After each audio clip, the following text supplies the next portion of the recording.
Hello বন্ধুরা, কেমন আছেন সবাই? আশা করি সকলেই ভালো আছেন। বিডি টুইস্টের পক্ষ থেকে আপনাদের সকলকে জানাচ্ছি অনেক অনেক শুভেচ্ছা ও অভিনন্দন। আজকে আমি আপনাদের সামনে নিয়ে এসেছি ভিভো Y21D। এই ফোনটি রিসেন্টলি লঞ্চ করেছে ভিভো। আপনারা যারা ভিভো লাভার রয়েছেন অথবা যারা এই ফোনটি কিনতে যাচ্ছেন, আশা করি আমার এই ভিডিওটির সাথেই থাকবেন, কেননা আজকে আমি আলোচনা করব এই ফোনটির ভালো এবং মন্দ দিকগুলো নিয়ে। পাশাপাশি আলোচনা করব এই ফোনটি কাদের জন্য আর কাদের জন্য মোটেও নয়। তার আগে চলুন দেখে নিই যে আমার এই চ্যানেলটি আপনার সাবস্ক্রাইব করা আছে কিনা। যদি সাবস্ক্রাইব করা না থাকে তাহলে দ্রুত হিট দ্য সাবস্ক্রাইব বাটন, কারণ আপনার একটি মূল্যবান সাবস্ক্রাইব আমার এই চ্যানেলটি একটু একটু করে গ্রো করতে অনেক সাহায্য করবে।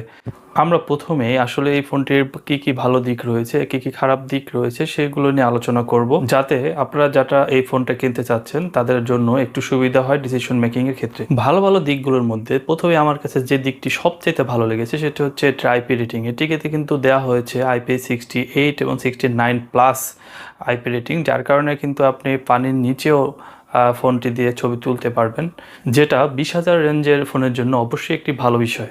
আর এই ফোনটিতে রয়েছে military grade anti drop certification, যার কারণে ফোনটি যদি আপনার হাত থেকে পড়ে টরেও যায় তাহলে মোটামুটি নিরাপদেই থাকবে ফোনটি। তাই আপনারা যারা রাব ইউজার আছেন, অর্থাৎ ফোনটিকে পানিতে ভিজাতে চাচ্ছেন, আপনাদের হাত থেকে পড়ে টরে যায় অথবা বাইক চালান এরকম টাইপের যারা রয়েছেন, তাদের জন্য এই ফোনটি একটি ভালো ফোন হবে বলে আশা করছি। তবে শুধু সুক্তপুক্ত হলেই তো আর হবে না, এই ফোনটির ভিতরে আর যে প্রয়োজনীয় বিষয়গুলো রয়েছে সেগুলো ঠিকঠাক আছে কিনা সেটাও আমরা খতিয়ে দেখব। প্রথমে আমরা যদি ফোনটির ডিজাইন নিয়ে বলি, ফোনটি কিন্তু দুইটি কালারে এসেছে, যার একটি হচ্ছে জেড গ্রিন এবং আরেকটি হচ্ছে কোরাল রেড। জেড গ্রিন যে ভার্সনটি রয়েছে তার পেছনে কিন্তু একটি আলাদা আকারের টেক্সচার দেওয়া হয়েছে, যেটি দেখতে আমার কাছে ভালোই লেগেছে। তবে কোরাল যে রেড যে ফোনটি রয়েছে বা ডিজাইনটি রয়েছে সেটি কিন্তু আরও আকর্ষণীয় দেখতে লাগছিল। আর আপনারা জানেন ভিভোর যে ওয়াই সিরিজের ফোনগুলো রয়েছে তাতে তারা একটি সিগনেচার ডিজাইন ব্যবহার করে থাকে, এটিও তার ব্যতিক্রম নয়। এই ফোনটিতে পরবর্তীতে যে বিষয়টি রয়েছে সেটা হচ্ছে 6500 mAh এর বিশাল আকারের একটি ব্যাটারি পেয়ে যাবেন, আর এটাকে চার্জ করার জন্য বক্সেই পেয়ে যাবেন 44 ওয়াটের একটি চার্জার।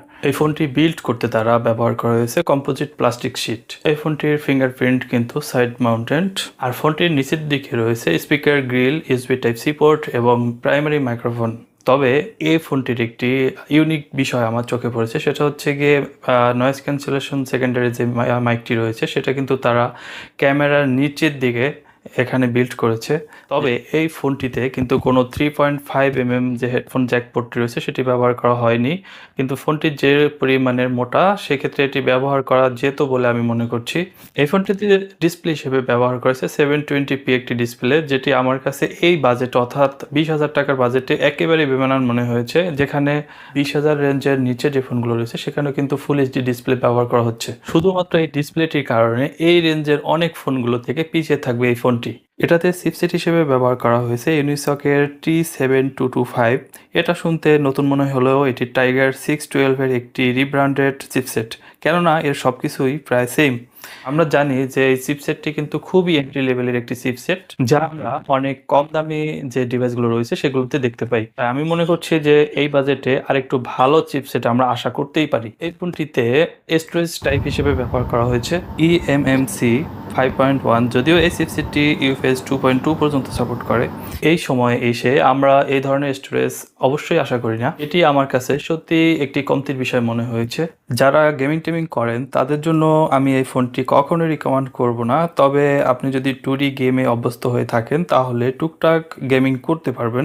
এটি রেয়ারে 2টি ক্যামেরা সেন্সর ব্যবহার করেছে, যার প্রধান অর্থাৎ যে মেইন ক্যামেরাটি রয়েছে সেটা কিন্তু 50 মেগাপিক্সেলের। রেয়ারের যে ক্যামেরাটি রয়েছে সেটা দিয়ে মোটামুটি ছবি তোলা গেলেও এর সামনে কিন্তু ব্যবহার করেছে 5 মেগাপিক্সেলের একটি ক্যামেরা, যেটা আমার কাছে এই বাজেটে একেবারেই বেমানান মনে হয়েছে। কেননা এই বাজেটেরই অনেক ফোনে কিন্তু সামনে অর্থাৎ ফ্রন্টে কিন্তু 32 মেগাপিক্সেল পর্যন্ত ক্যামেরা দিয়ে থাকে। সেই ক্ষেত্রে এই ফোনটি অবশ্যই পিছিয়ে থাকবে সবার কাছে। তবে এই ফোনটির সাউন্ড কোয়ালিটি ছিল কিন্তু দুর্দান্ত, কারণ হচ্ছে এটিতে কিন্তু ডুয়াল স্টিরিও স্পিকার ব্যবহার করেছে, যার কারণে এটির সাউন্ড কোয়ালিটিও অনেক ভালো ছিল এবং এটি ক্লিয়ারভাবে শোনা যাচ্ছিল। ফুল সাউন্ডও তেমন কোনো ডিস্টরশন আমি লক্ষ্য করিনি। এখন আসা যাক কাদের জন্য এই ফোনটি। আমরা যারা স্পেক নিয়ে বেশি একটা চিন্তা ভাবনা করি না, যে একটা শক্তপোক্ত ফোন হলেই হলো, অথবা আমরা যারা খুব বেশি ট্রাভেল করি, খুব রাফ ইউজ করি, আমার মনে হয় এই ফোনটি তাদের জন্য।